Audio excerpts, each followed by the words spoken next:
কিছু না, মুখখানা কি শুকিয়ে গেছে দুদিনে? শুকিয়ে গেল। কি আছে বাবা? ঠাকুর মন্দির নিয়ে গেলাম, ধুলে তুলে দিয়ে নিয়ে এলাম। তো আপনারা তো দেখেছিলেন যে রেহান মামা বাড়ি গেছিল বেড়াতে, দাদু বাড়ি।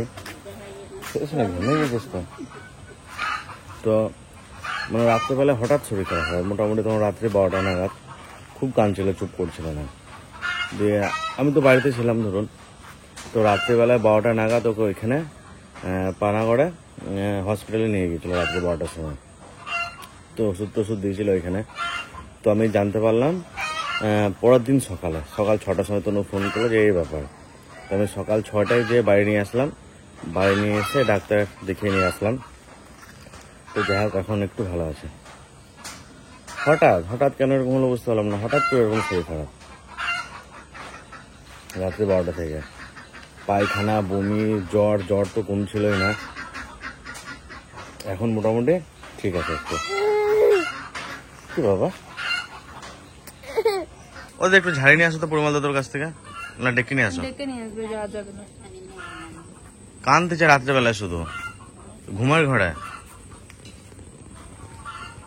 ঘুমিয়ে কাঁদছে বলো। কালকে রাতে 3বার হলো এই নিয়ে।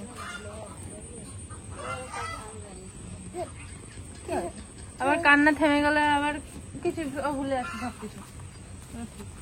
তো আমি সাধারণত দেখবেন মানে ধরুন রান্না বান্নার ভিডিও করি, তো শুধু ওই টপিক উপরে ভিডিও হয়, খাওয়া দাওয়া, ফ্যামিলি ভ্লগ। আমি এখনো পর্যন্ত দেখবেন না যে কোনোদিন মানে টপিকের বাইরে কোনো ধরুন কোনো ধর্ম নিয়ে বা কোনো অনুষ্ঠান নিয়ে কিছু নিয়ে ভ্লগ করেছি। শুধুমাত্র আমাদের যে কন্টেন্ট, সেই কন্টেন্টের উপর ভ্লগ বানাই। তো আজকে আমি একটু না বলে পারছি না। এই যে ঘটনাটা ঘটলো, এটা নিয়ে আমার আগে ভিডিও বানানো উচিত ছিল, কিন্তু আমি ত্রিহানকে নিয়ে 2-3 দিন একটু ব্যস্ততার মধ্যে ছিলাম। মনও খারাপ ছিল। দেখবেন আমাদের 3 দিন 4 দিন কোনো ভিডিও আসে নাই, না কুকিংয়ের ভিডিও এসছে। যেখানে আমি কুকিংয়ের ভিডিও রোজ আপলোড করতাম, দেখবেন 3-4 দিন কুকিংয়ের কোনো ভিডিও আসে নাই, প্লাস ব্লগেরও কোনো ভিডিও আসে নাই। তো ত্রিহানকে নিয়ে একটু ব্যস্ত ছিলাম, তো যেই কারণে এই টপিকটার উপর ভিডিও বানাতে পারিনি।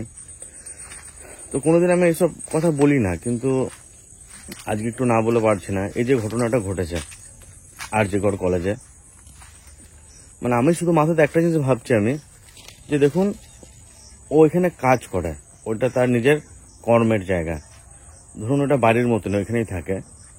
তো একটা মেয়ে সেইখানে সেফ নেই, তাহলে রাস্তাঘাটে ভাবুন তাহলে একটা মেয়ে কিভাবে সেফ থাকবে। যা দিনকাল পড়েছে চারিদিকে, একদিকে এত মানে পুরো দেশ তোলপাড়, আন্দোলন চলছে, আবার 2 দিন আগে আবার বর্ধমানে এরকম একটা ঘটনা ঘটেছে। মানে এগুলো কি বলুন তো, আমরা যদি এখন চুপ থাকি না ঠিক আছে ওর বাড়িতে হচ্ছে বা ওরা বুঝুক, আমরা নিজেদের মতো ভালো থাকবো, এই জিনিসটা যদি ভাবি না, তাহলে সমাজ কোনোদিনও পরিবর্তন হবে না। আর এখন যদি আমরা কোনো স্টেপ না নিই, ভবিষ্যৎ প্রজন্ম কিন্তু অনেক অসুবিধায় পড়বে। এবার ধরুন এরকম অনেক দিন থেকেই ঘটে আসছে, একটু আন্দোলন হচ্ছে আবার চুপ হয়ে যাচ্ছে, কিন্তু এবার আমাদের মাথায় রাখতে হবে যেন এটা যেন বন্ধ না হয়, কিছু না কিছুর একটা ব্যবস্থা করেই ছাড়তে হবে। কারণ এবার যদি আমরা পিছিয়ে যাই বা এবার যদি হার মেনে যাই না, আর কোনোদিন এই সমস্যার সমাধান হবে না। যা করার এবারেই করতে হবে, যেন ভবিষ্যতে আর কোনোদিনও এরকম কোনো ঘটনা না ঘটে। এমন স্টেপ নিতে হবে যেন এই সমস্ত ঘটনা ঘটাবার কেউ কোনোদিন সাহসই না পায়। আর সবাইকে বলবো যারা আশেপাশে আছেন, যেখানে আন্দোলন হচ্ছে, সবাই আন্দোলনে যোগ দিন, আর সবাই ওদের ফ্যামিলির পাশে থাকুন। তো যদিও আমি কোনোদিনও ব্লগে বলি না বা এতে, আজকে প্রথম বললাম। তো আমি রিকোয়েস্ট করবো সবাই ওই ফ্যামিলিটার পাশে থাকুন, সাথে থাকুন।